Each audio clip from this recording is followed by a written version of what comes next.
Some say that our feet are connected to our ability to stand securely in our truth so we can step confidently towards our goals with a sense of easeful strength.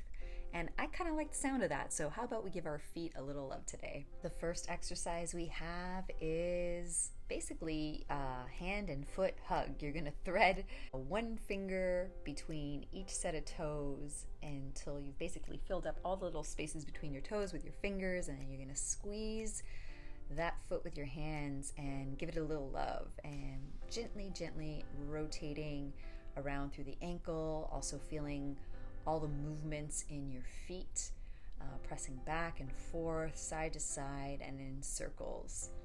And this may seem like a really easy little exercise, but there's something very therapeutic to creating space between the toes and all those awesome little bones in our feet, all that webbing that tend to be in day-to-day life just crammed into our shoes. And so we want to give them a little space. All right, we're going to switch it up here and do the same thing. We're going to thread one finger between each space between the toes, give those toes a little hug, and just start to move that foot around. And you can squeeze the toes together to squeeze the fingers.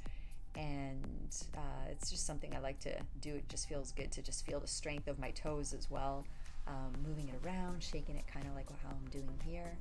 And of course, feel free to sit in any which way you want. I just happen to be sitting cross-legged, but if that doesn't work for you, totally cool. You can do this on a chair as well, in bed. You can even do this in bed at the end of a long day or at the beginning of your day. So just connecting and starting to connect with those amazing feet that carry our body through our days, through our really busy days. And when our feet are healthy, everything up the chain starts to get healthier as well. All right, loves. So now we are going to basically stretch and scrunch our toes. So I'm just sitting here with my feet dorsiflexed, and I'm just going to scrunch and open up the toes. So we just created some manual space there while we were threading our toes with our fingers, and now we're going to actually use the muscles themselves to spread the toes. And I straightened out my legs here a little bit. I like to shift up the different angles between my knees and my ankles because that does affect how the toes move. And sometimes I might feel a little more tightness with my legs straighter through my feet, and so I just get a different type of stretch. And so I encourage you to do the same. Play around with the different angles of your joints. Our bodies, our life do not move in one linear motion, so neither should your feet. Let them move and find their space. All right, we're switching it up here. We're going into a rocker, a little foot rocker here. I don't know what else to call it. And the way I'm doing it here is I'm keeping my foot completely flat on the floor in this kneeling position. I'm holding my hand just to remind me to keep the heel down, because sometimes creating space through that Achilles tendon relieves some of the tightness that we might feel in that heel. So if you've got any pains, aches in the heel or any part of the foot, sometimes just stretching out the calves and also that specifically that Achilles tendon does help create some space. One of the things that I would say to be mindful of here is be conscious of what your feet are doing. Are they trying to clench the ground as you're doing this little rocker? If they are, wiggle the toes around and allow them to have their own personality, different from the heel.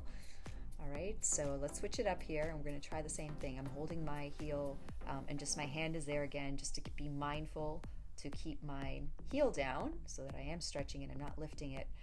And then I'm making sure that my toes wiggle and just have their own space and have their own awareness as well. I'm wanting to just be mindful of what my toes are doing, what my arch is doing, the inside, outside of my blade, as the blade of my foot, meaning, and in relation to what that heel is doing.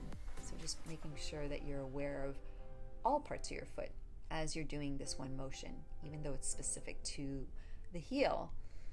You are doing great, bringing a little life force into those feet, a little awareness, a little attention. All right, we're gonna pop up here into a somewhat downward dog, and I'm gonna call this one a wandering down dog. And the reason it's wandering is because I want you to feel wide and narrow, feel the difference between those two positions. Put a little more pressure on the outside blade of your foot, meaning the pinky toe side of your foot. Put a little more pressure on the big toe side of your foot, so the inside blade. You can play around with staggering your stance. So don't just feel the stretch maybe in your hamstrings, in your calves, but actually feel the movement that your feet are doing and how that translates into your legs and right up the chain into the rest of your body. Because if it's doing it here on the mat, I promise you it is doing it out there in your everyday life outside of off your mat. We are going to switch it up. All right, this one we are going to stand firmly in our truth and firmly on one leg. So standing up on one leg, and we're going to start to write the alphabets. So we're basically single leg balancing, nice softness in the foot that you're standing on, in the knees and the hips, and we're just playing around with the angle of your hips. Feel free to keep your foot closer to the ground. You can bring it up and clasp the knee like I'm doing here, or free flow, do whatever it is that feels good. I'm bending the one standing knee as well, because as you are probably feeling, that standing foot is also getting some exercise as we're writing the alphabet with our foot.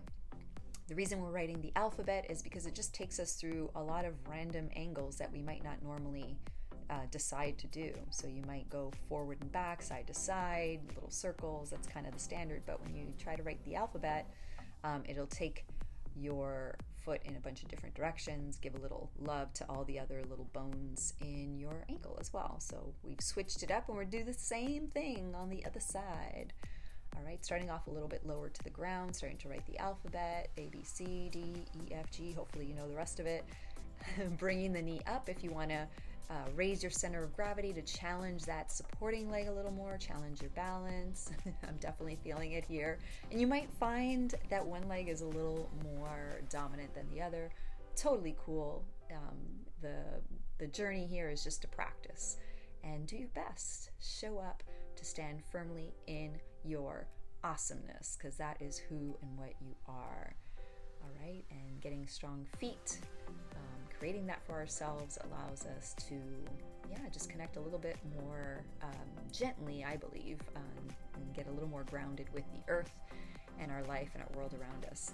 And now we are going to freestyle bounce. I love bouncing. I do this every single day because it just brings life force and energy, not just into my feet, but my whole body.